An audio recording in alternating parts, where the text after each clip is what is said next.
from these political moves and counter moves, groups of people all over the world are racing on to a greener future, each in their own unique way. Jamie Henn of 350.org has been telling us about the tens of thousands of people joining in to make a difference in their own communities. And as the message spreads, give a shout out to governments around the world that people are not prepared to wait for them. You know, it really is a big experiment for us. I wouldn't say that we quite even know what we're doing or how it all comes together. In a way, it still has a kind of type of magic for it.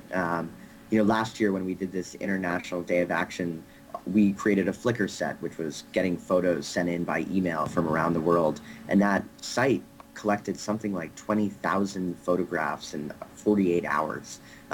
We're a little bit nervous that there's so many more events this year that we may even kind of crash the website, so we're trying to come up with backup plans as well.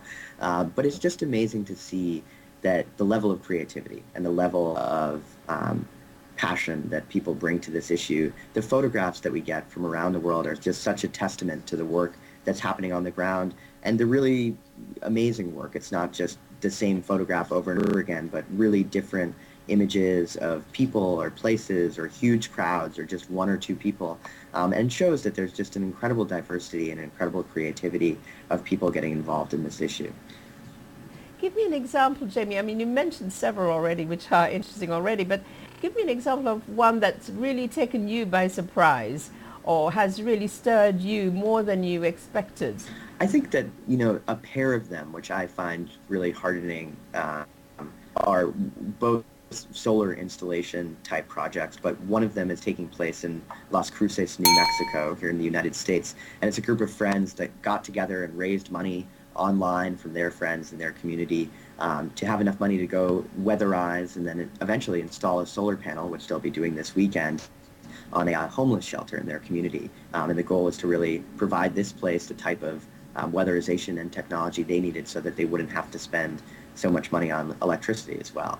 And it's been a great story that has really, done very well in New Mexico, and then also online. People have really been following their progress as this group of friends, does this kind of amazing project. At the very same time, halfway around the world, there's another group of students who are in Babylon, Iraq, and they're working at the University of Babylon to be installing solar panels there as well. And they also sent in photos of their, small group of friends, but one that's engaging a lot of students at their university. And I think it's very touching to have these two groups of young people who are working together, who want to be working together, and are really working on exactly the same thing, despite the different contexts that they're in. And, there's hundreds of examples of solar installations like that. There'll be solar panels being installed in South Africa, in some of the neighborhoods where Nelson Mandela grew up. There's 6 panels going up at an education center in the Namib Desert in Namibia. It's just really a wide variety of locations, and yet so inspiring to see that people that never have met each other before, never would probably meet or work together, have been able to join in on this campaign and work towards a common goal.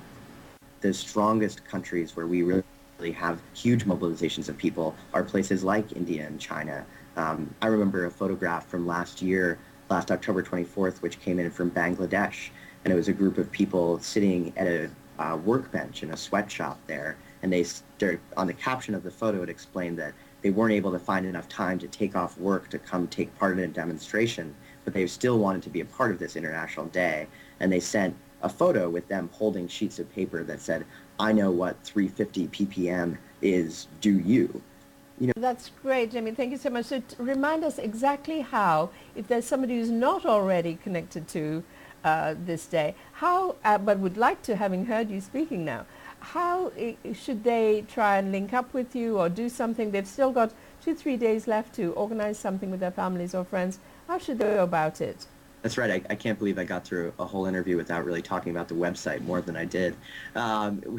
People can find events around the world in their community by visiting 350.org and clicking on the Find an Event tool, and a nice map will pop up where you can your town or your state or your country and see what's happening there. And no, it isn't too late to sign up an event. As I was saying, we've gotten almost 500 new work parties signed up in the last 24 hours. And there's kind of a clear button to do that on the website as well. And I'd encourage people, whether or not they go out to an event, to really tune in kind of over the weekend weekend to 350.org and just look at the incredible images and video that we're hoping will be streaming by across the site, because it really is inspiring. It really is a sign that there are people all around the world working on this, and that even though we still kind of feel a little bit alone sometimes working on this issue, there are many, many colleagues and friends who are joining us on this and really pushing the whole movement forward for those ecological but also economic and just solutions that we've talked about.